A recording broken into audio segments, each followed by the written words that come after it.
officially hit the point of no return on this 89 Fox body. This car has spent its previous life as a dedicated drag car, but since we're rebuilding this for road racing, this cage is effectively dead weight.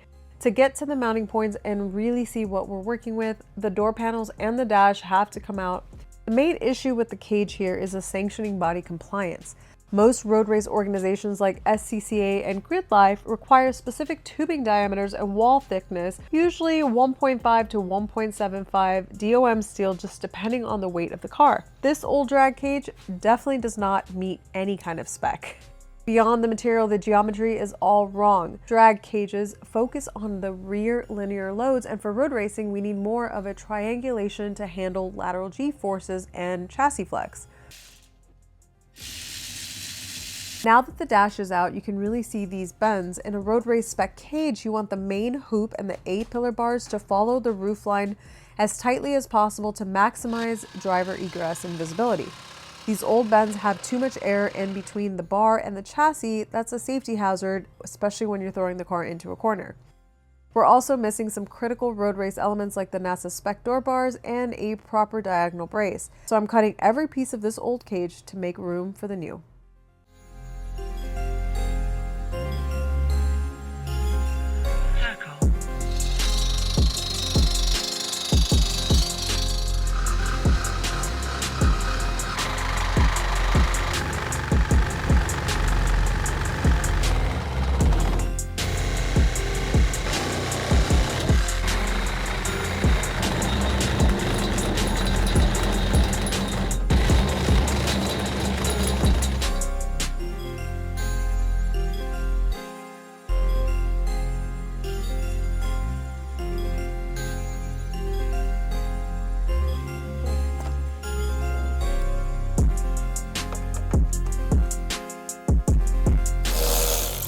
I don't know why, but none of these were tight.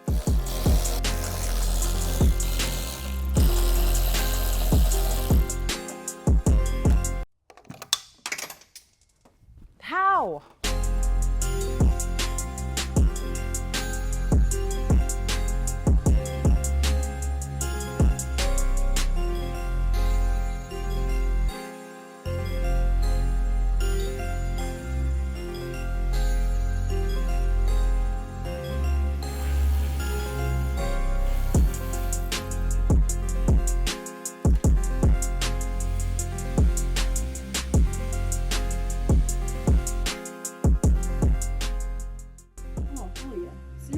That's perfect. Apparently there's like one of those security T27 security forks that is on the steering column here. Random, I've never used one of these ever.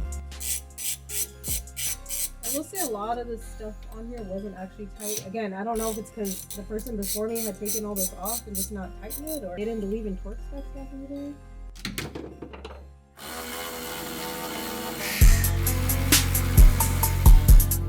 It doesn't look as old as it should. I don't know what I was expecting. Maybe I thought it was gonna make it out of stone. Do people even buy these anymore?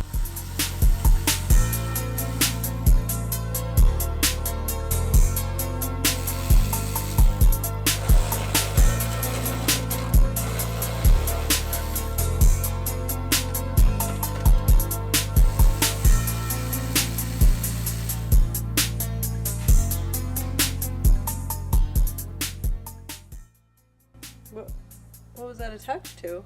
Whatever. And this wiring harness is heavy. I've never pulled a wiring harness out of anything before. I hope I don't take something out that I need. Like, all of this is gonna get replaced anyways. I do know that clutch pedal will, I believe I have to actually change the entire clutch pedal. Do a little bit more research on that, I'm not gonna lie. But I know there's something has to do with that. Maybe it's a throttle. This clip was the easiest clip that it just literally pulled out. Oh, also, what clip was that? There's no way, how is that gonna go through that hole? There must be just less wires coming out that side.